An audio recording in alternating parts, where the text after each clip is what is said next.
بسم اللہ الرحمن الرحیم۔ بسم اللہ الرحمن الرحیم۔ السلام علیکم ورحمۃ اللہ وبرکاتہ۔ امید ہے آپ تمام احباب خیر و عافیت سے ہوں گے۔ آج ایم اے اسلامیات کے مضمون الدعوۃ والارشاد کا سبق نمبر 68 ہے، اور اس سبق کے اندر ہم جس عنوان کی تفصیل پڑھیں گے وہ ہے امام ابو حنیفہ رحمہ اللہ تعالیٰ کی علمی خدمات۔ گزشتہ سبق میں ہم نے امام ابو حنیفہ رحمہ اللہ تعالیٰ کے جو داعیانہ حیثیت ہے یا پھر ان کا جو تعارف اور مرتبہ اور مقام ہے اس کے بارے میں تفصیل پڑھی تھی۔ آج کے سبق میں ہم ان کی علمی خدمات کی تفصیل پڑھیں گے۔ عزیز طلبہ، سب سے پہلے یہ بات سمجھنی چاہیے کہ 20ویں صدی کے اختتام پر عامت المسلمین جس طرح جو ہے وہ اپنے سیاسی، اقتصادی، قانونی اور عدالتی نظام کو اسلامی تعلیمات کے ساتھ ہم آہنگ کرنے کے خواہش مند ہیں، اپنے جو ہے وہ عروج اور انحطاط کے باوجود ایسے جو ہے وہ کچھ مسائل اس صدی میں پیش آئے ہیں، ایسے منظرنامے اس صدی نے پیش کیے ہیں کہ مسلمانوں کے اندر یہ خواہش موجود ہے کہ وہ اپنے جو ہے وہ دینی اور تہذیبی اور اسی طرح جو ان کا جو ہے وہ تہذیبی تشخص ہے اس کو محفوظ کر لیں۔ اس کے لیے جو کاوشیں ہو سکتی ہیں اگرچہ وہ معیار اور مقدار میں کم ہوں لیکن جو ہے وہ بالکل واضح ہیں۔ مسلم امہ جو ہے وہ ایک بحران کا شکار رہی ہے، تو جس طرح جو ہے وہ سماجی اور عسکری میدانوں میں جو ہے وہ نظریات اور اپنے احیاء کا احساس جو ہے وہ مسلم امہ میں بڑھ رہا ہے، اس کے ساتھ ساتھ جو ہے وہ سیاسی، اقتصادی، قانونی اور عدالتی نظام ہے اس کو اسلامی تعلیمات سے ہم آہنگ کرنے کے اور ہم آہنگ دیکھنے کے مسلمان جو ہے وہ خواہش مند ہیں۔ تو جو اسلامی نظام ہے، جو عدالتی نظام ہے خاص طور پر، اس کو جو ہے وہ اسلامی تعلیمات سے ہم آہنگ کیا جائے تاکہ انصاف کا بول بالا ہو۔ جب معاشرے کے اندر انصاف ہوتا ہے تو معاشرہ پھر بنتا ہے۔ دراصل جو قرآن و سنت کے مصادر اصلیہ ہیں، یعنی کہ جو قرآن و سنت ہے یہ مصادر اصلیہ ہے شریعت کے، اس کے ساتھ ساتھ صحابہ اور ازمنہ وسطیٰ کے جو ائمہ مجتہدین ہیں اور علماء اور فقہا ہیں، ان کا جو علمی سرمایہ ہے، ان کے علمی سرمایوں میں ہمارے لیے معاونت اور رہنمائی کا بیش بہا ذخیرہ موجود ہے۔ تو ان علماء اور فقہا جو کہ پہلے زمانے کے تھے، جنہوں نے جو ہے وہ اپنے زمانے میں صحابہ کو دیکھا، صحابہ کا زمانہ ہے، پھر اس کے بعد ائمہ مجتہدین کا زمانہ ہے، پھر فقہا کا، علماء کا زمانہ ہے جس میں جا کے فقہ تدوین ہوئی ہے، اس کے اندر جو ہے وہ مسلمانوں کے لیے ایک بہت ہی بہترین ذخیرہ موجود ہے۔ اس کا جو آغاز ہوا ہے اصل میں تدوین فقہ کا، اور جو ہے وہ مسائل کے پیش آنے کے بعد جو ہے وہ اصول اور قواعد جو مرتب کرنے کا جو آغاز ہوا ہے، وہ تاریخی طور پر اگر دیکھا جائے تو آپ صلی اللہ علیہ وسلم کے عہد مسعود سے ہی ہو جاتا ہے۔ آپ صلی اللہ علیہ وسلم کے زمانے میں سے ہی جو ہے وہ اس پر کام شروع ہو جاتا ہے، لیکن آپ صلی اللہ علیہ وسلم کے زمانے میں قرآن و سنت کے جو اصول اور ضابط ہیں وہ زیادہ مدون نہیں تھے۔ قرآن و سنت میں جو رہنما اور ذریع اصول موجود ہیں وہ قیامت تک آنے والی انسانی نسل جو ہے اس کے ہر شعبے میں کامل رہنمائی کے لیے کافی ہیں، یعنی ہر شعبہ حیات میں وہ کام آتے ہیں، اور ہر شعبہ حیات کے اندر ان قوانین میں، ان اصولوں میں جو ہے وہ رہنمائی موجود ہے۔ لیکن مختلف تہذیبوں اور تمدنوں کے امتزاج سے نئے ابھرنے والے مسائل کو حل کرنے کے لیے اجتہاد ضروری تھا، جو کہ آپ صلی اللہ علیہ وسلم کے زمانے سے ہی شروع ہو چکا تھا۔ قدیم جو زمانہ ہے، یعنی کہ آپ صلی اللہ علیہ وسلم کا زمانہ ہے، اس سے تدوین فقہ کا آغاز ہو چکا تھا، لیکن وہ صحیح طرح سے مکمل طور پر مدون نہیں تھی فقہ کو جو ہے وہ، بلکہ عہد نبوی یا خلافت راشدہ کے دور میں، عہد عباسی کے ابتدائی دور تک بھی اسلامی قانون کی سرکاری سطح پر تدوین نہیں ہوئی تھی۔ اپنے طور پر مسلمانوں نے، صحابہ کرام نے کچھ جو ہے وہ لکھ رکھا تھا، اپنے اپنے صحیفوں میں وہ احادیث موجود تھی، لیکن باقاعدہ سرکاری سطح پر اس کی تدوین وجود میں نہیں آئی۔ جب اسلامی سلطنت کا دائرہ وسیع ہوا اور پیچیدہ مسائل سامنے آئے تو ائمہ اربعہ نے اس سلسلے میں پھر گراں قدر خدمات سر انجام دی ہیں۔ طرح طرح کے مسائل آئے، ظاہر سی بات ہے جب جو ہے وہ دائرہ کار وسیع ہوا، اسلامی سلطنت پھیلتی چلی گئی، پھر نئے نئے لوگ جو ہے وہ اسلامی تہذیب میں داخل ہوئے، ان کے الگ مسائل تھے، الگ تہذیب سے وہ آئے تھے، تو اس سلسلے میں پھر ائمہ اربعہ جو ہیں جنہوں نے فقہ تدوین کی ہے، اس وقت ان کو فقہ کی تدوین کی ضرورت پیش آئی اور انہوں نے پھر اس معاملے میں گراں قدر خدمات سر انجام دی ہیں۔ بہرحال جو مذاہب فقہ ہیں ان میں سب سے زیادہ مقبولیت جس فقہ کو حاصل ہوئی ہے اور زیادہ شہرت جس فقہ نے حاصل کی ہے وہ فقہ حنفی ہے۔ فقہ حنفی کو جو ہے وہ بہت زیادہ شہرت ملی ہے اور اس میں جو ہے وہ فقہ حنفی کا بہت ہی امتیاز اس فقہ کو حاصل ہے، دیگر فقہا کی جو فقہ ہے اس سے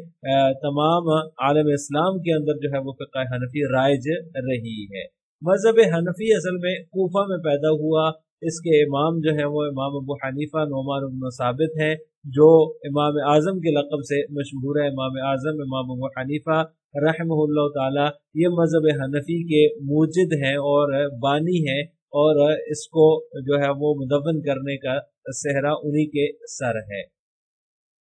امام ابو حنیفہ رحمہ اللہ تعالیٰ کے زمانے سے قبل بھی فقہ تدوین ہو چکی تھی، مگر باقاعدہ منظم تدوین نہیں تھی، جیسے کہ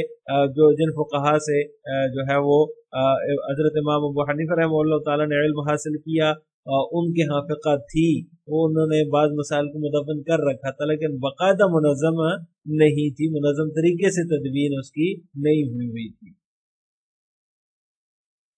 سرکاری قضات جو تھے اس وقت اور جو حکام تھے وہ جب کوئی شرعی فیصلہ کرتے تھے تو شرعی فیصلے میں وہ غلطی کے مرتکب ہوتے تھے۔ جب امام ابو حنیفہ رحمہ اللہ تعالیٰ نے ان کو دیکھا تو ان کے شرعی فیصلوں میں غلطیاں موجود ہیں، تو اس کے پیش نظر امام ابو حنیفہ رحمہ اللہ تعالیٰ کے دل میں فقہ کی تدوین کا داعیہ پیدا ہوا کہ فقہ کو مدون کرنا چاہیے، کیونکہ جب دائرہ کار وسیع ہو گیا، نئے نئے مسائل آ گئے، تو جو قضات تھے، جو جسٹس تھے یا جو حکام تھے، وہ اس میں جو ہے وہ غلطیاں کر رہے تھے اور شرعی فیصلوں میں صحیح طرح سے وہ صحیح رائے پر جو ہے وہ نہیں پہنچ پا رہے تھے۔ اس وجہ سے امام ابو حنیفہ رحمہ اللہ تعالیٰ کے دل میں تدوین فقہ کا جو ہے وہ داعیہ پیدا ہوا۔ اس کے لیے پھر انہوں نے مجلس اجتہاد جو ہے وہ تشکیل فرمائی اور اجتہاد اجتماعی کا طریقہ کار اپنایا، یہ نہیں کہ خود سے اپنے طور پہ اکیلے نہیں کیا، بلکہ ایک مجلس اس کے لیے امام ابو حنیفہ رحمہ اللہ تعالیٰ نے تشکیل دی اور پھر اجتماعی طریقہ کار جو ہے اجتہاد کا اسی کو اپنایا، اور اسی کے ذریعے سے پھر امام ابو حنیفہ رحمہ اللہ تعالیٰ نے بحث اور مناظرے کے بعد پوری تسلی کے بعد اصول و قواعد مدون فرمائے اور یہ فقہ اس طرح مدون ہوئی۔ جو ٹیم امام ابو حنیفہ رحمہ اللہ تعالیٰ نے تشکیل دی وہ ٹیم ایسی تھی کہ وہ حدیث و فقہ میں بھی ماہر تھے، اور اس کے ساتھ ساتھ وہ امام صاحب کے فیض صحبت کی وجہ سے زاہد اور عبادت گزار اور انتہائی متقی لوگ تھے۔ ایسا نہیں تھا کہ وہ جہاں سے جو کوئی آیا مجلس میں شامل ہو گیا، بلکہ وہ انہوں نے امام صاحب کے ساتھ ایک عرصہ گزارا اور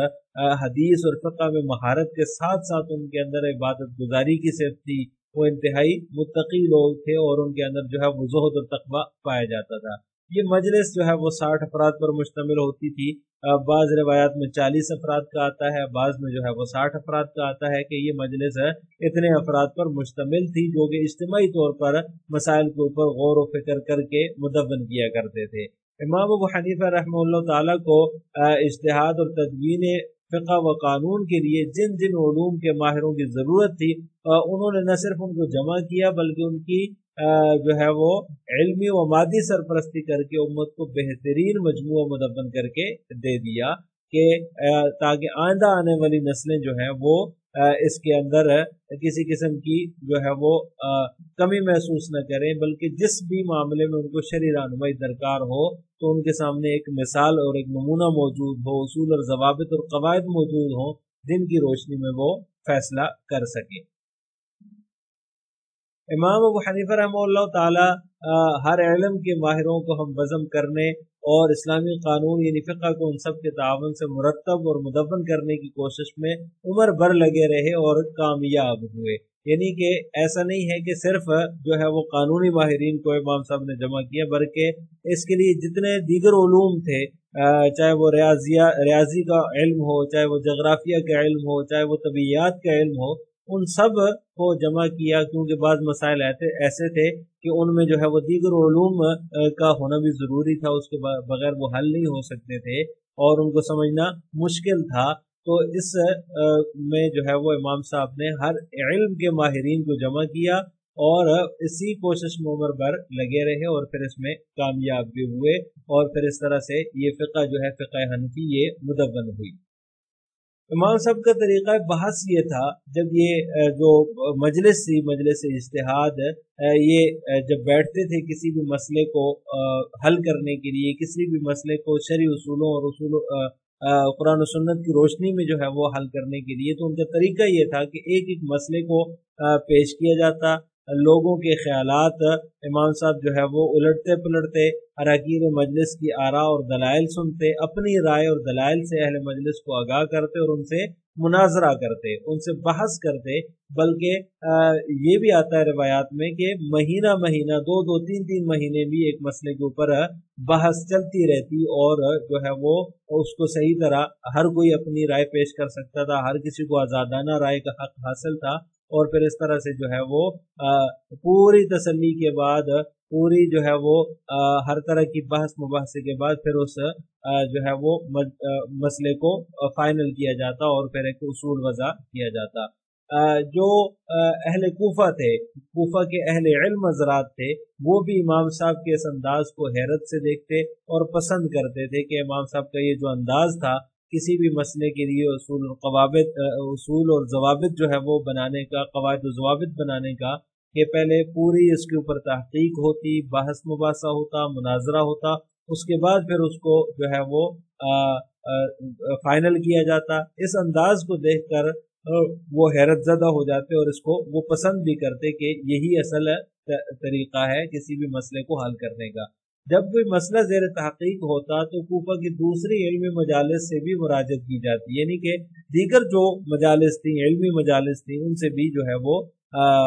مراجعت کی جاتی اور ان سے بھی فیصلے کے بارے میں، اپنے جو مسئلہ ہے اس کے بارے میں استفادہ کیا جاتا. امام ابو حنیفہ رحمہ اللہ تعالیٰ کی مجلس اجتہاد میں بعض اہم عصری موضوعات زیر تحقیق لائے جاتے، یعنی یہ نہیں ہے کہ صرف جو ہے وہ پہلے زمانے کی چیزوں کے اوپر بحث ہو، بلکہ جو مجلس اجتہاد کی اس میں جو عصری موضوعات تھے ان کو بھی اس میں زیر تحقیق لایا جاتا تاکہ شرعی مسائل کے حل میں ان سے معاونت لی جا سکے. اس طرح سے یہ مسئلے اور یہ فقہ جو ہے یہ مدون ہوئی ہے. امام ابو حنیفہ رحمہ اللہ تعالیٰ کی جو قائم کردہ مجلس اجتہاد تھی، اس کا طریقہ تقریباً وہی تھا اجتہاد کا جو صحابہ کرام رضوان اللہ تعالیٰ علیہ اجمعین نے اختیار کیا تھا، کہ سب سے پہلے قرآن میں دیکھا جائے، قرآن میں اگر مل جائے تو ٹھیک، پھر حدیث میں دیکھا جائے، اگر حدیث میں مل جائے تو بھی ٹھیک ہے، وہ مسئلہ معلوم ہو جائے گا. اس کے بعد پھر جو ہے وہ قیاس اور اجماع کی طرف جایا جاتا. امام صاحب خود بھی جو ہے وہ یہ فرماتے ہیں کہ سب سے پہلے میں کوئی مسئلہ جو ہے وہ پیش آتا تو میں قرآن کو دیکھتا، اگر قرآن میں مل جاتا تو نہ ملتا تو پھر حدیث کی طرف، اگر حدیث میں بھی نہ ملتا تو پھر قیاس اور اجتہاد کی طرف، پھر اس کے بعد اس کا حل تلاش کرنے کے لیے جو ہے وہ مراجعت کی جاتی. مجلس اجتہاد میں پیش آمدہ مسائل کا حل پہلے قرآن و سنت سے تلاش کیا جاتا، یعنی کہ جو صحابہ کرام کا رضوان اللہ تعالیٰ علیہ مجمعین کا اصل طریقہ تھا، اس طریقے کے مطابق جو ہے وہ اس مجلس کو باقاعدہ منعقد کیا جاتا تھا اور اس میں جو ہے وہ اسی طریقے کو اپنایا جاتا تھا. امام ابو حنیفہ رحمہ اللہ تعالیٰ نے علوم نبوی کے خزانے سے کما حقہ فائدہ اٹھایا. یہ نہیں ہے، بعض لوگ جو ہے وہ اعتراض کرتے ہیں کہ امام ابو حنیفہ جو ہے وہ حدیث سے لا علم تھے، جبکہ ان کا یہ اعتراض ٹھیک نہیں ہے. جبکہ وہ امام ابو حنیفہ رحمہ اللہ تعالیٰ نے تمام علوم کے ماہرین کو اپنے پاس جمع کر رکھا تھا. الگ الگ تاریخ میں نام موجود ہیں، فقہ کے لیے الگ، حدیث کے لیے الگ، تاریخ کے لیے الگ، جو ماہرین تھے ان کو امام صاحب نے جمع کر رکھا تھا. اس طرح سے علوم نبوی جو تھے، احادیث کا جو علوم تھے، ان کے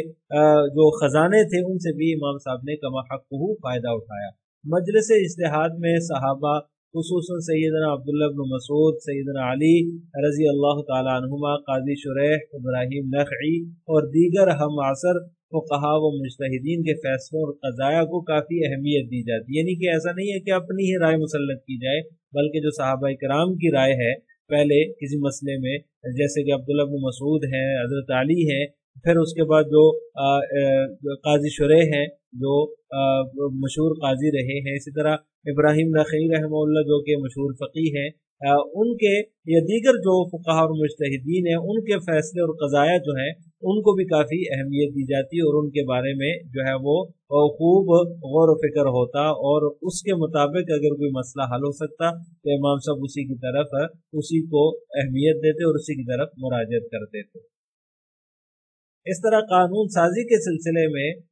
جتنے بھی یہ امور اوپر میں نے ذکر کیے ہیں، مذکورہ والا امور، اجتماعی اجتہادی کاوشوں کی بنا پر جو قانونی سرمایہ وجود میں آیا، اس کی مثال دنیا کی دیگر اقوام میں عنقا ہے. یعنی کہ یہ جو فقہ حنفی مدون ہوئی ہے، جس طریقے سے مدون ہوئی ہے، اس کے لیے کیا کیا طریقہ اپنایا گیا، جیسا کہ اوپر ذکر کیا ہے کہ اجتماعی اجتہادی طریقہ تھا، اس طریقے سے جو قانونی سرمایہ وجود میں آ گیا، اس کی مثال جو ہے وہ دیگر اقوام میں نہیں ملتی. اس طرح کی فقہ جو مدون ہوئی ہے دیگر اقوام میں اس کی مثال نہیں ملتی. لہٰذا آج کے سبق کا خلاصہ یہ ہوا کہ ہم نے امام ابو حنیفہ رحمہ اللہ تعالیٰ کی علمی خدمات کے بارے میں تفصیل پڑھی ہے. ہمارے اگلے سبق کا عنوان ہوگا امام مالک رحمہ اللہ تعالیٰ کے تعارف اور ان کی خدمات. السلام علیکم ورحمۃ اللہ وبرکاتہ.